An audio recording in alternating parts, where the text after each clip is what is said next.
Meantime, let me bring in Erika Thompson, who is an independent midwife, and Claire Cook, who is an author, former midwife herself and a breastfeeding expert.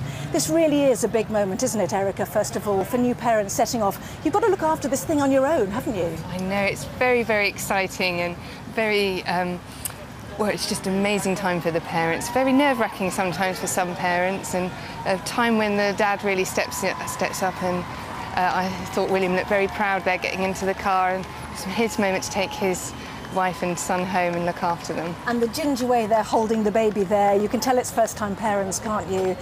They say, don't they, they have to practice getting the car seat in the car. They were doing that in front of the global media. Very difficult for both of them. I think so. I think they handled that brilliantly. I think Kate, the pressure that's been on her, and her to come out smiling like that, holding her baby, not looking grumpy at all the press there, just wonderful, yes. And interesting that Kate, unlike Diana, when she brought Prince William out back in 1982, very clearly showed the bump that she still has. Yes, I thought that was absolutely wonderful, because that's what women look like when they've just had babies, and too often we're portrayed this image that you walk out of hospital a size 6, and that's just not what happens. So what does happen then? Why has she still got a bump? Well, she's still got a bump because the uterus is still large, and so it will take around about 10 days for the uterus to go back into the pelvis, and then further time from that to lose any extra weight that's been put on. But that's weight that us women need to put on when we have babies. And when we're breastfeeding, we need that extra weight to give us the energy to do that.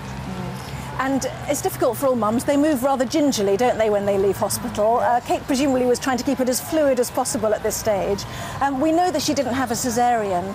We don't know what other sort of intervention she may have had, but she needs to recover too, doesn't she, as a new mother? She does, absolutely. And whatever kind of a delivery you have, it's exercise. You know, you feel as though you played 20 games of tennis to go into labour, and she needs, hopefully she will have had a good night's sleep, but you know, if the baby was crying at night, she will perhaps have needed to attend to it, so she's probably very tired. And hospitals advise, midwives advise now to breastfeed. I mean, it's not always easy for women, is it? And that's where people like you come in. It's a hard job to breastfeed a baby. It is. I mean, some women absolutely sail through it and they don't need any lessons, and it's totally natural and easy. Other mothers really struggle just with basic things like trying to latch the baby on, or it might be a bit painful and so on. So hopefully, you know, like all new mothers, she'll get plenty of help on that if she needs it, but she might sail through it. The difficulty for her, I suppose, is that for most women, you know, when dad goes in 2 weeks' time, you can maybe push your baby up the road to Kensington High Street and have a coffee. She can't do things like that. No, which is a shame really, because sometimes just getting out of the house just frees your mind, because it is a tough time those first few weeks.